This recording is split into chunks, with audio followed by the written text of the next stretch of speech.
it's not too often that an individual comes up with something that starts from scratch and manifests into something great. This individual that I'm about to interview now is a father, an entrepreneur now, an author, former college athlete, a husband, and the list goes on and on. To be able to have a vision that turns into an actual product that you get to put out there is not only tough, but it's a long road, and we're going to get into that. So without further ado, I want to introduce Tristeon Moore, the author of Spoiled As Kids, home happy hour recipes for the family. What's going on, everybody? And I'm going to actually have you sign my copy right here, so that's going to be pretty dope. All right, let's do it.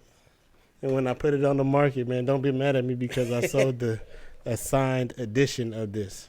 Nah, we got to say this one. Yeah, I'm going to say this. Say this one for the family. Definitely, man. I can't wait to put those to test when my daughter's old enough to eat and drink those things. We're going to be able to give it to her.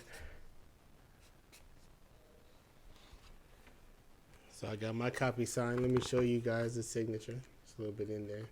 So we're going to get right into it, man. And before we get started, I want to say congratulations to you on, entering fatherhood. Thank you. Thank you. It's a big step, and I know how that feeling is. It is a scary but lovely feeling, and I mean, I wouldn't trade it for the world. I love my little girl, man. I'm so happy and also tired and learning how to not have blowouts and all those things. You know how that goes. It's part of the game, but it goes by pretty fast. I know. So let's get right into your book, man. First of all, the process to see something go from an idea to an actual product, which we have sitting here on the table, man, is very difficult. So I want to commend you on that. Because there's so many people that start things just like you said. This is episode number 2 of The Real Talk with BK. And I've started it, and just to keep going and to find new ideas and new ways to kind of spruce it up is different. So let's get into it. First of all, cooking. Let's take it to the roots. Where are you originally from? Where'd you learn how to cook? And why was it a big part of, like, your growing up in your foundation? All right. So if you know me, you know I'm a proud Houston Texan. I'm a Houstonian, born and raised in Houston, Texas. Yes. Northside, what's up? And so as far as cooking, like, we grew up in the age where, like your parents was at church, work, Right. and things like that. So, like, you had to figure out how to do stuff, like, for yourself. But, like, my parents, like, taught us how to cook as well. Like, Right. just the basics and stuff like that. Started with, like, hey, learn how to make your own, pot of noodles and things like that. Like mine started with like eggs. I would call my mom and be like, hey, Yeah. Mom, I'm hungry. She's like, okay, what do you want? I want an omelet. Well, here's how you do it. She would tell me to write it down. Call me back in 5 minutes when it's heated up and other things like that. Yeah. So, like, you get your foundation, and then, when I got out of the house, like, now it's like, hey, I'm fending for myself. So Right. most of the time it was like, hey, mama, if you going to make, some neck bones, like, How would you do it? Or what what did you do? What do you put in there? And Right. like, my mama would never tell you like a recipe. She'd be like, well, you just need onion powder, garlic powder, some of this and some of that. And Right. then she's like, do it like, you know what you trying to taste, and do it to taste. And that's so interesting, right? Because like my parents are from West Africa, Sierra Leone, and they don't measure anything. It's all the eye test, and you're going to mess it up quite a few times, especially when you're younger, because you see them do it in there. They don't even taste it sometimes, and they know it's good. So how did you get from that to actual knowing, like, recipes and, like, learning that way? And so, like, I would say, like, my line brother, Jamal Henry, so he was the one that kind of, like, helped me take, like, my cooking to, like, the next level. Okay. To stop using, like, the same 3 seasonings and everything. Like and start, seasoning, like, salt, garlic. Like seasoning, salt, pepper, onion powder, garlic. Right. Like, and so, like, he was a person that, like, I was, like, watching him in the kitchen. Mm-hmm. And he using herbs, spices, and, like, he throwing some of everything in there. Oh, yeah, that's And he was first like, so why you put that in? Like, he's taste dry seasoning so you see what it tastes like. Right. And so, like, when I started doing that, like, me and him, I mentioned him in the book as, like, my sparring partner in the kitchen, because, like, that's the person who, like, me and him getting there, we crank on some music, right, acting the food, and, like, that's who I was cooking with to, I know that y'all start taking stuff to the next level. Y'all dorm room area probably was cracking with food like that, especially in college. We was off campus in an apartment, so, like, we had to get in, but I wasn't on football scholarship, so exactly I had the meal plan. So, I can go exactly. eat whatever I want what you wanted to, but it's about eating what you really wanted. Yeah, if I'm at home, I gotta do what I gotta do. Exactly. So let's get into that. Before we get into like the recipes and how we all started with this, let's go into your background. You said that you were on a football scholarship. How did athletics and everything kind of gear you up for the trajectory of where you're at right now? So, football literally sets you up for life. I agree, 100%. So it's no way to overstate how important football was to get me like where I'm at in life. I agree. From just like learning discipline, learning how to persevere, like learning how to fight through adversity. Like it's so many lessons that you're gonna learn throughout every age group that you playing football in. Even that's gonna tie into life. Even interacting with like different people from different sides, like we played Pop Warner or like Little League football as you guys call it out there in Texas, and you're playing with people that you wouldn't have never seen because they're not from your neighborhood, and you're learning like their background and everything. It just helps you with the culture, and I think that that's a huge way to like kind of grow and also to learn different things. Yeah, and even like in college, that's the other big piece of it. So that's for like when you first start learning like other people's cultures and stuff like that, because high school, everybody's from where you from. Exactly. So when you move away, it's a little different. Yeah, everybody's essentially the same. They have their own different family dynamics, but for the most part, everybody's essentially the same. Exactly. When you get to college, now I'm in Texas, and I'm starting to meet people from California. I'm starting to meet a lot of people from D.C. And what college? I don't think that we said it. So what college? Oh, so I'm from the great state of Texas, and so I went to Texas Southern University. Shouts out to the SWAC. Shouts out to HBCUs. Yes. HBCU love all the way. Mm-hmm. I was in Willie B. Atkins, and we used to go on different tours. So we went on the East Coast tour and went on a down South tour. And I loved both of them. I got into many schools, and when I came back, my parents was like, that's good, but we know you're going to come right back if you go as an 18-year-old. There ain't no way I would have been down in Texas or back east and made it to where I am right now. So I commend you for that, man. Hey, and I'll say this for a lot of like my teammates that came from like California, it was a huge culture shock. Oh, definitely. For them coming from California, coming down to Texas. So just like night and day, but I love Texas. I've been to Dallas, I've been to Houston, I've been to San Antonio, and I'm like, I got family that just moved to Dallas not too long ago, and I'm like, I wouldn't mind living out there. It's such a different experience, but so great. We'll be back soon. Mm-hmm. So let's get into this book a little bit. So let's talk about why your kids are spoiled. Why you got spoiled as kids, and why you started to cook for them on a thing. Now let me give you a little bit of a background. You shout out your Instagram real fast so we could do it. So my Instagram is dadchef101.com. And then my personal Instagram, it's _Mr. Moore, the number 2 U. So it's _ Mr. _ Moore, the number 2 and the letter U. Yeah, we'll be able to put that on the screen later. But it's so interesting. If you go on his Instagram page, and you'll see like this Friday happy hours, and his kids are cheering, and you have a buffet like set out of just different types of food and everything. And I know we get all the comments, and I've been over here, and Tristan could throw down like none other. So I'm seeing that, and I'm like, oh man, this is a hell of an idea. Not only is it a hell of an idea, but it's fun, and it's something that's incorporating your family. So speak to how you started your home happy hours on those days and what it kind of evolved to. All right, and so to be able to tell that story, like, I really got to go to like the background, like the dark side that nobody saw. Yeah, let's do that. Go back. So, we like to go deep here on Real Talk with BK. And so 2020 was just like a tough year for everybody. Right. And so, we had COVID pandemic hit. We had the civil unrest in America where, somebody was getting, unarmed black person was being shot from and Ahmaud killed. Arbery Essentially, it was feeling like every day. Then you had, everything that was going on with Trump and like him creating a divide through the country. And then you had things that was just going on like in my professional career.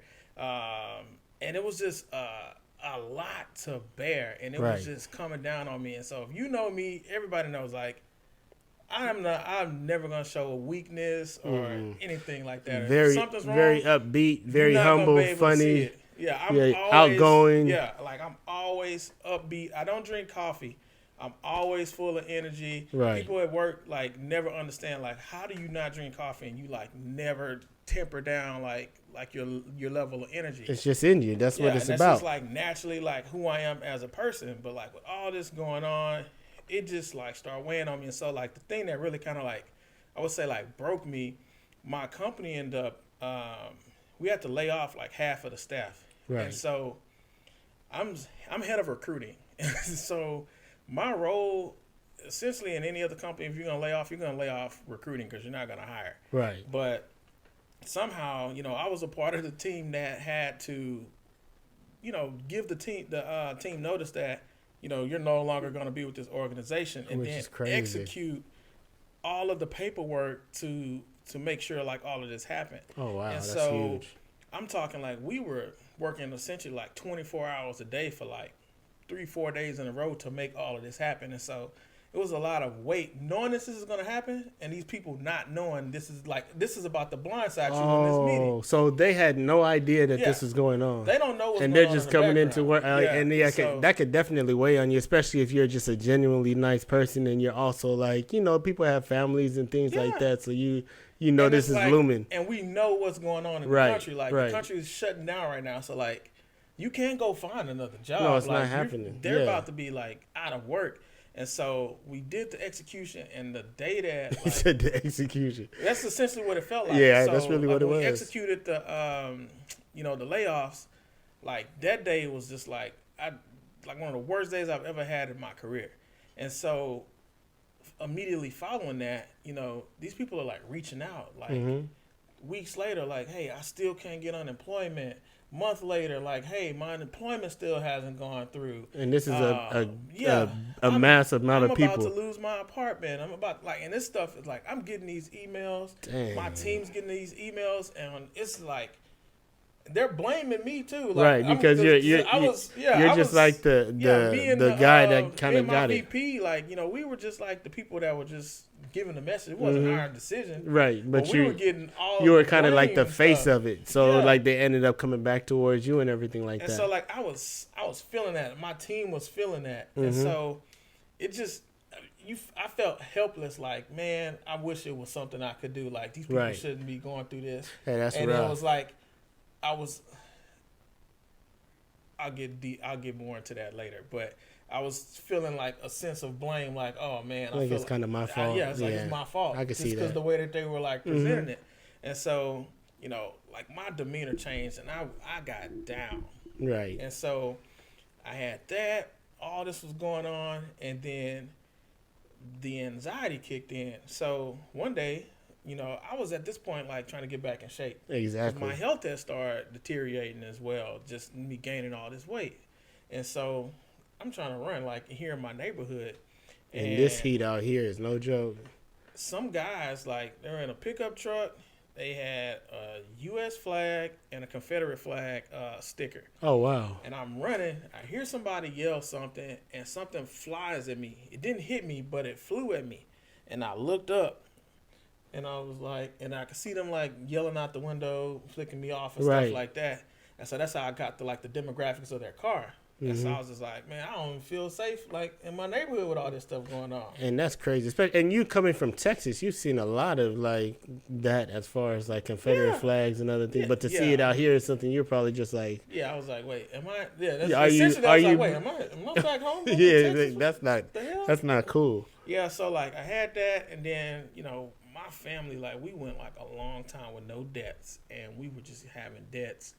Back to back to back to back. R.I.P. Josh, R.I.P. Uncle Wilbur, R.I.P. Uncle Jimmy, 250. Like, it was just a lot going on. And so, like, I just started getting down.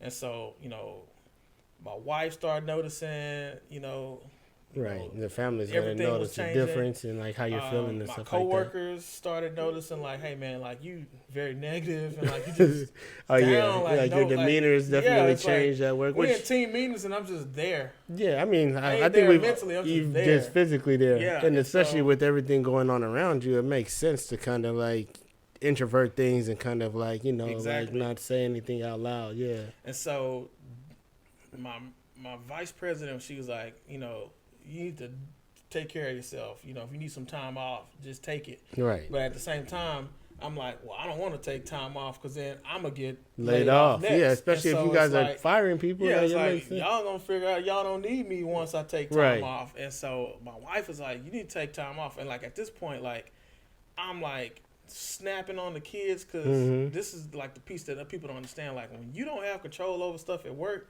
what do you have control over? At your house. Your house and your kids. Right. And so I was taking off like stuff that, you know, was happening to me at work and stuff I couldn't control. I was taking it out on my kids. Yeah, so, that makes sense. Yeah, and I'm like here with them all day, every day. You know, they're not in school and stuff, right? Yeah, because of the quarantine and also because the schools were closed down, so everything they did. What is that? What is that?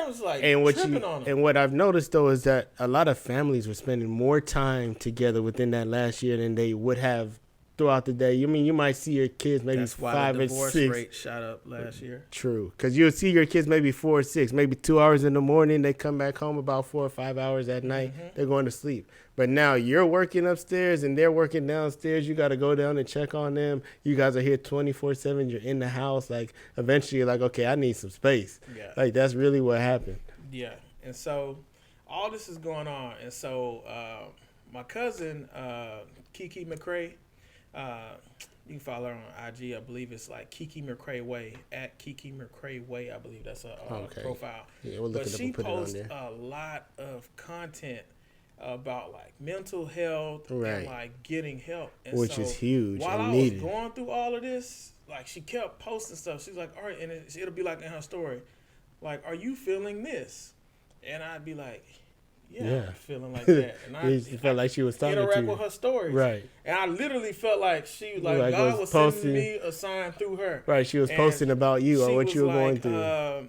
You know, are you putting your job before your health? And I'm like, yes. And she's like, you know, are you looking at your health benefits to figure out like, you know, what your company offers to be able to get mental health help. And once again, like dang, I'm over all of HR now. And right. Of course I'm not looking at benefits. Exactly. Let me go look into this. That's crazy. And so, like, I finally just picked up the phone and called her, and I was like, look, I'm, like, going through this. I keep seeing your posts, and some told me to just call you and figure out, like, hey, what should maybe I get be her doing? insight or get what she's talking about, like, at or this something point, like that. you know, I got Shell, Lynette, my old vice president. They like, hey, you need to take some time off. Like, you're not you right now, and we want you back at 100%. And especially because you had everything going on, you're like, well, the last thing I need to do is not work right now. You know what I mean? Because you're thinking about bills and kids and other things like that. Like, so that's the least amount of your concern. So, you know, I talked to Kiki, and, you know,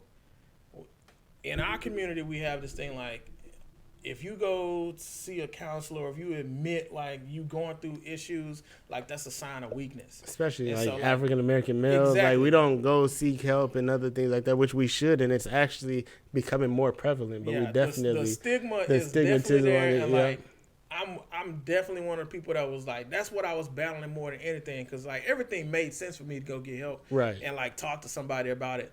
But everything, that's showing I'm weakness. Like I'm weak, and I just didn't want to do that. And then finally, like talking to her, and then she kind of like really got me under. Like she put the pros and cons, and so she positioned it as like this is a show of strength. It takes a stronger person to do what everybody is telling you. Yeah, definitely. Just to go against what people tell you and do what's best for yourself. And that's what we need to realize, is that going to get help or going to seek like just some additional incentive or something like that is actually a show of strength, because you're showing like, okay, I'm showing myself that I'm not okay, and I need to talk to somebody to try and figure out the best way to get myself as good as you can.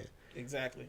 And so I end up doing that, and exactly how she said, you know, at this time, like I had Kaiser health benefits, right? And so it was all free. Exactly. Kaiser. You just had to go. Like had I known all this time, like I could have really stopped myself from getting as far as I did by just looking at my benefits and saying like, what do they offer for mental health? And literally you're just finding a way to help yourself. And like you said, you looked at your benefits and was like, oh, okay, I can actually go get help. I could go seek counseling just to make myself feel better and figure out what's going on. Yeah. And then, so like once I got help, like what the doctor like really helped me do, and like what I would say like was the biggest takeaway was like understanding like how I work as a person and like what keeps me ticking. Got you. And so like I've always been successful in everything that I've done in my career. My background was in sales. I was President's Club, as a recruiting consultant. I was President's Club, Rookie of the Year and things like that. I was always winning awards and being at the top of like every industry that I was in. Exactly. And so it's because you have that work ethic too, though. It's like, and that's from football. And I was saying that's what I was just about to say. How did that football and sports background makes you competitive and makes you, if you suck at something like me, if I suck at something, I'm gonna do whatever I can to be as good as I can, just because I don't want any weaknesses. I don't want to be weak. You know what I mean? And that's exactly what you use. You use that skill that you had and converted it to a different lane. That's why I always say that sports and being competitive at a young age is so vital to people, because your foundation as an helps adult. you. Yeah, it helps you. And so, like, she really got me to understand, like, what makes me tick. And so, like, what people don't understand, like, success can, of course, be, like, something that's good for you, but it also can harm you if you become too used to it. And then it stops, and then you just stop. You're like that. And that's what happens to a lot of college athletes. Like you say, you'll go to a sport, in basketball, you might be one of them, but majority of the people are playing 4 years. And then after that, you're in the real world. You don't have a scholarship anymore. You have to find a job. You're just a who are you again instead of, what's his name. And now that aspect kind of breeds into like some mental health and mental things as well. Yeah. And so, we identify like I'm always competing with myself, like, and of course other people externally, but for the most part, I'm always competing with myself. Right. Like, all right, this is the target. I'm going to exceed that. And I'm never trying to hit the goal. I'm always trying to go past the goal. Right. And so I didn't have that when we weren't hiring. So now I turned into like an HR admin, and I was doing like administration work. Which is not what you like. I was like, that's not your, that so probably sucked. It was nothing for me to compete with myself again. It's like, hey, can you do this form? I need this by the end of the day. I'm gonna do it. It's by by 5. I'm gonna turn it in at 3. Like, it's like it's done. All right, there's nothing you can do. Nothing. That's dumb. And so like we identified that, and the other piece was that it's like your brain, like all the chemicals and things in your brain. So like as you like achieve something, it unlocks a certain chemical that makes you feel a certain way. And so really understanding like how your body works, like that's the part that I really didn't understand. Right. And like she was able to like break that down for me, and it was like really, all right, that makes sense. But the biggest thing she did for me, and like the biggest thing that she said, she was like, if you're someone who's always happy, she's like, there's something that's always, bringing you joy. And so she's like, and you find need to what that is. Whatever it is that brings you joy, and get that back. And so, what always brought me joy was just my family and my kids. And so, even if we were not doing anything, like I can just be in the house and like my kids, like, and I'll be watching TV, but I can hear them like on the phone, Skype with their cousins, just like laughing and stuff like that. And like, that brings you joy because that brings me joy just because I can hear them like exactly, them, and they're enjoying themselves. Yeah, I don't even have to be doing anything with them. It's just I hear them like I'm there. Right. And so that's where this book came from. So it was like, all right, I need to get myself better. I need to find joy. And like my kids see me as a monster right now. Right. It's like I'm taking out everything on them. And so it was just like one Friday, I was like, hey, I'm going to do happy hour with y'all. And they're like, happy hour? And they was like, we get to drink? I explained it to them. And so that was exactly what Channing said. I already know. He's like, happy hour? So you going to give us alcohol? We can't drink alcohol. Like, and I'm like, no, I'm going to give y'all some mocktails. And so he was like, they was like, all right, whatever. And so we did it. They had a blast. And so, the next week, I was like, hey, we're gonna do this every week. They had a blast. And, I felt good again about like doing it just by the way that they reacted to it. And their expressions, and for those of you that are gonna follow my Instagram, you can go back and look at it. And their expressions, and when they get to cheers and everything like that, like they're super excited. You say what's on the menu, what do we have today, what's going on, and then you can see the kids cheersing, and then from there they're all enjoying themselves and having fun. And the part like we don't post is like we start having it, and then they start asking for it every day. Like, oh, can we do this? Can you make this drink? Can we get a happy hour today? And then from there you're just like, okay. So I started posting it like, and just with social media. Like, most of my followers are people like I know for the most part. Like, it's family, friends. I have a pretty big network of people, associates and things like that. Work with people so that you work with. Everybody's like, you need to do a YouTube page. You need to do TikTok. Oh, my God, this is an amazing idea. And you're like, give me the recipes. And, like, I'm inboxing people recipes and things like that. Not realizing that you already had the path set up. And then, one of my best friends, Tanel, she was on like the America's greatest, America's greatest Christmas cookie contest. Oh yeah, the one that comes on like holidays. And so she was on that show, and she, does like the decorative cookies. Shouts out to Adorable Cookies. She's been doing that for a while. Right. And so she wrote a cookbook with her cookies. Right. And so everybody's like, you need to do this, and I mean like. Everybody's like, you need to do like videos, podcasts, and all that. So I'm like, hey, I'm back working again. Right. That's a lot of work. Right. And it is a lot of work, especially with that plus kids. Tanel was like, have you been like writing down your recipes and stuff? I was like, yeah, because it's like, it's hard to remember these drinks to get it exactly how you want it. So she was like, you need to do a cookbook. And you was like, a cookbook? And I was like, a cookbook? I was like, all right. I think I could do that versus a podcast. And so, she gave me like the brief overview of like how her cookbook experience went. Mm-hmm. And she completely,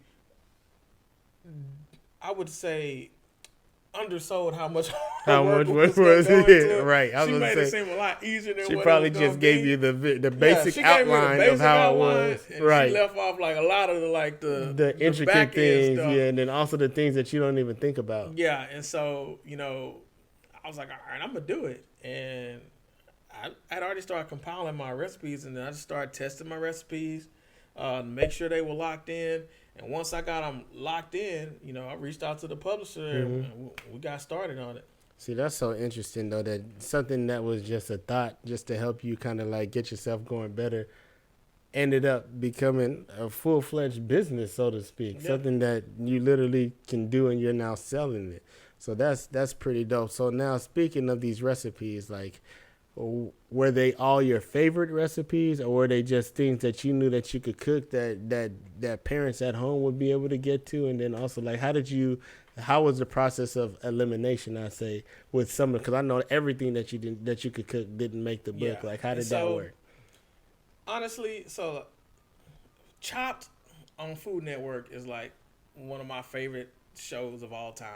And so a lot of times when, like, especially like my mocktails, these custom mocktails is me walking in Safeway, walking in Winco, and just grabbing random stuff and like, I think this will go with this. Go with this. That's dope. And end up making a drink out of it. And as far as like the food, it was just like, these are the things like my kids really like the most when we made it. And this is something that I feel like every parent can get their kid to experiment with. Right. So like a lot of kids are like picky eaters. Like, they'll eat mac and cheese, and they'll eat this. And you have one kid that eats that, but the other one doesn't. Especially you having two kids, so you got to kind of find middle ground to where you can use both. So like I feel like the recipes that I put in this book was stuff that like no matter what culture your family is, what your ethnic background is, like your kids would eat this, and the entire family would enjoy it. That's dope. No, I like that. So even speaking of that, let's go through and I want to look at a couple of the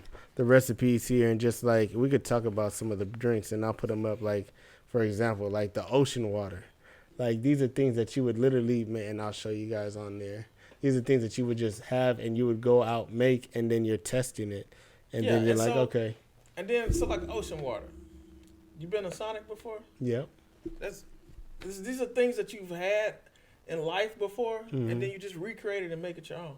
That makes sense, yeah. And then especially you're putting your own twist on it. This one is more so, like the drink is very basic to make, but it's like the kids have fun with it because you're putting the sweetest fish in there. So now you got the Right. fish in the ocean.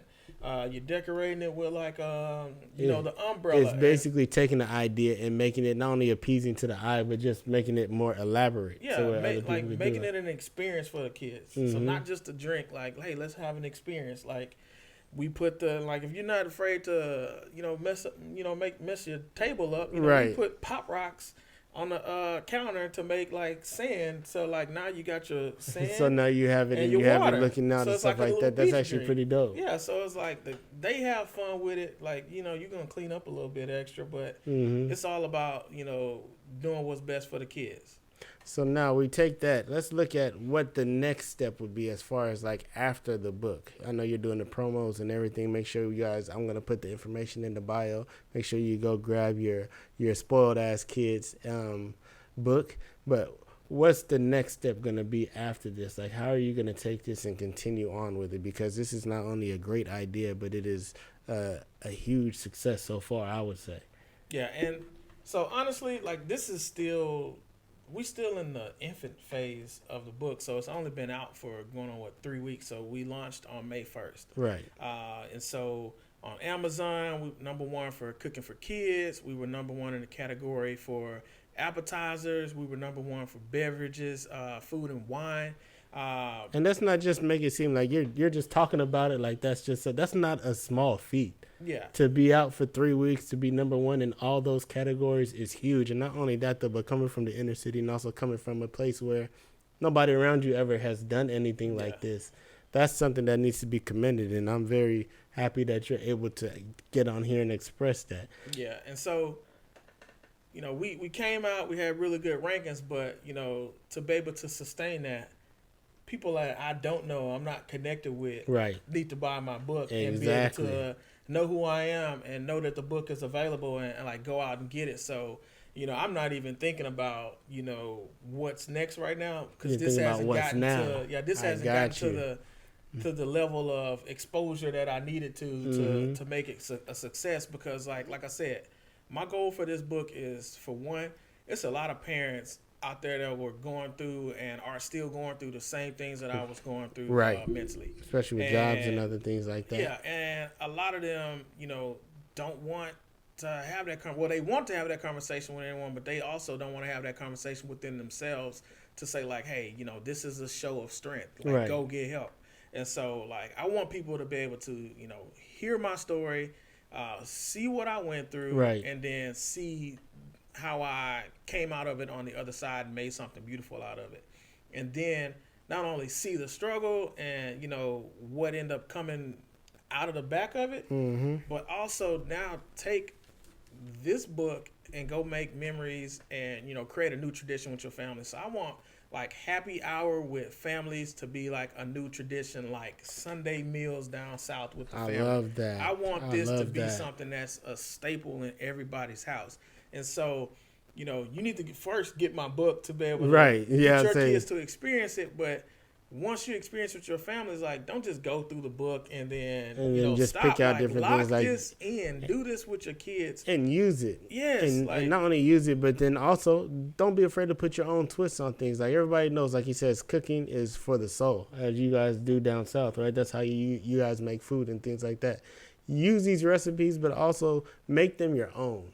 And that's exactly the reason why he said he wrote the book, and also why he wants us to go out and purchase it, because not only is it a great book, but it'd be able to something that you and your kids can be in the kitchen together, working together, and also experiencing life together, which is a huge thing. Yeah, and then like it's more than one way to skin a cat, as they would say. So like me personally, I get in the kitchen and I serve my kids like they're at a restaurant. But hey, like if you want to cook with your kids, like do that. If you want your kids to cook for you, like, you just kind of walk them through it. Like it's so many different ways to take this book and interact with your family. But at the end of the day, it's all about creating memories that you and your family can enjoy, to where, like, I want my kids, when they look back, like when they're my age, like, hey, and they're talking to their kids, where this started? This started with your grandpa. We used to do this back when I was 8. And so, like, really building these family traditions, And you a know, generational yeah, like tradition to where it happens everything and over exactly. a span of time.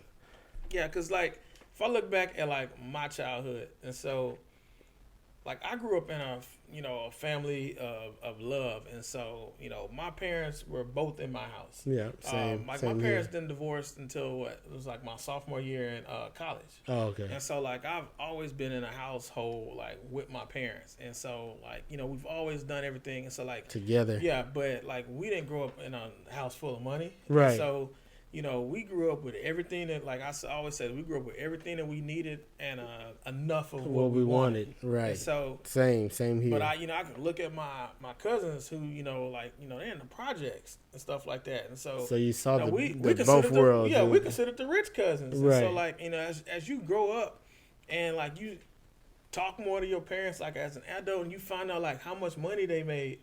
And you be like, damn, y'all provided for all three of us With off that, of that? yeah, no, that's true. So like you like gain like a new appreciation for like family, like the hustle of parents and like the responsibilities Right. and like everything that they sacrifice to like be able to do that. And so And I'll say, even being a new father, you find a newfound respect for them. It's like, damn, definitely.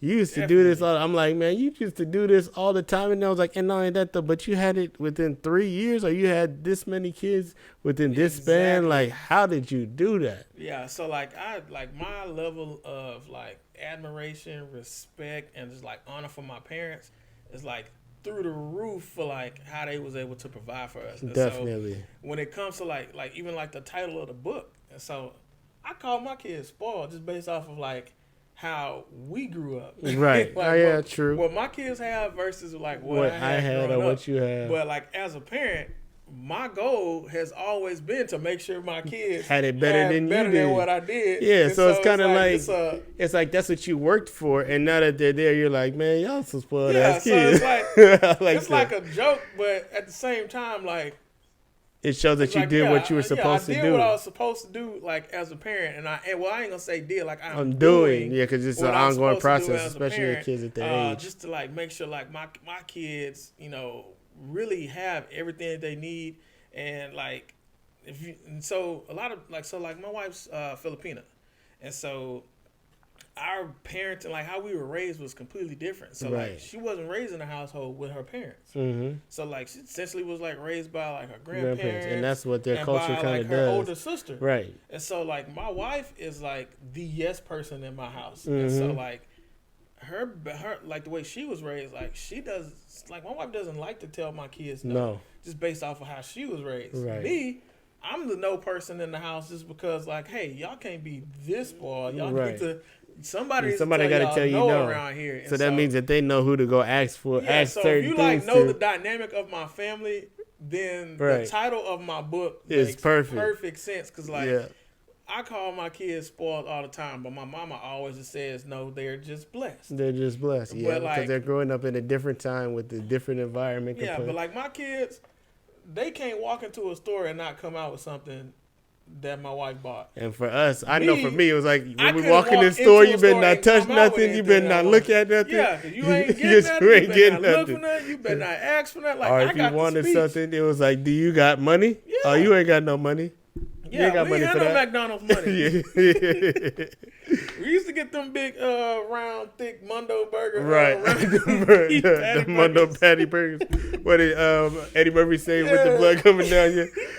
That's hella funny. So, yeah, that's why the book is titled like that. And, it's just, it makes sense once you, like, understand like my upbringing, my wife's the background, and then how you guys have the dynamic and how you've merged your families now and all did that. Exactly. So that's pretty dope. So tell us where we could find the book at and how much it is, and also the other ways that we can get it, maybe so that way you can. All right, and so the easiest way to get the book is to go to my website, www.dadchef101.com.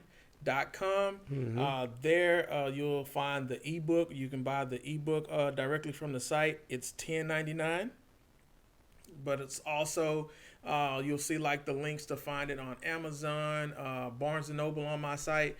But if you Google "spoiled ass kids home happy hour recipes for the family," it's gonna pop up. It's gonna pop up, and Right. you'll see like all the different locations. Because my book is being distributed through Ingram Sparks, and so essentially every retailer that sells books has access to my books. Just the way that the book industry works, it's based off of demand. So like if enough people walk into a store and say, "Hey, I'm looking for this book," They're gonna and they get don't it. have it, then they'll order it. That's dope. But like if nobody's checking for you, then they're not going to be checking for your book to hold it. So you guys make sure that you go click the link. Make sure that you're checking for this book so that way we could get it in other stores, and you can also have home happy hours with your kids. And then the most important thing is after you get the book, the thing that helps myself out and brand new authors like myself, and when you get the book, do a rating and write a review, because we're unknown, and so people might look at the picture of my book and say, all right, well, I haven't heard of this person, I'd rather go look at Aisha Curry's book or something like that. But if you write a review, you share pictures from your experiences from the book, that'll help entice another person to buy the book. And so buy the book and then buy it for yourself, and then buy it for family members, buy it for friends, and be able to help me spread the word just based off of your experiences. And that's how you really help authors. Especially if you're getting it on Amazon or if you're going through the website, it's the foot traffic. You got to leave reviews so that way people can say, okay, they got something to base it off of. And the more reviews, especially if it's a star system, which I'm sure it is, probably 5 stars, the best rating that you can, the more foot traffic is going to come through, the more likely that the sales go through the roof. And we want to support individuals who are entrepreneurs such as himself. And the softcover book is $18.99. Yeah. Like I said, the ebook is $10.99. So I really appreciate you in advance, and thank you for your support. I think I did a very good job my first. Go ahead and pat yourself on your back. Put this together. If I do say so myself. Yeah, if I do say so myself. Shouts out to Carice and Karen of Towntronics, Town Business Media. I mean, I'm so way off. Town Futurist Media. That's all good. They were my photographers for the book. They're also out of the Bay Area. So, if you're looking to, do something when it comes to media, photography, videography, hit them up. Definitely supporting local business. So we got where we can. I want to say thank you for coming on to the podcast. I feel like this has been a really informative, funny background. We got to know you as a person, know your experiences, where to find the book at. Please go download the ebook, go get the hard copy, and also make sure that you're supporting your people that are from local areas like this, because this is how we breed success, and we can see that there's other avenues towards success. And the other piece that we want to do is when you get the book, I want this to go viral.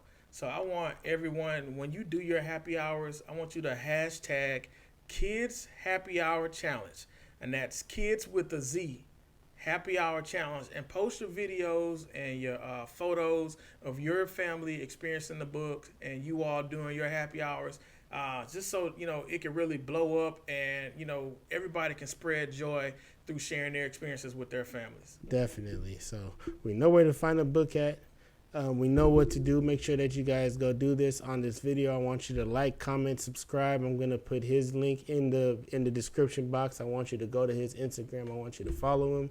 Go get the book. Click the link in the bio. Go get the book and have some happy hours at your house with your spoiled ass kids. That's exactly what we want you to do. Let's go. Spoiled ass kids. Let's get it. So thank you again. Thank you for coming on the podcast. For having me, bro. Once again, it's been a pleasure of mine. I appreciate you taking the time out, man. Make sure that you like, comment, and subscribe on this, and it'll be on YouTube and on Instagram stories, on my Instagram feed, excuse me. So thank you and have a nice day.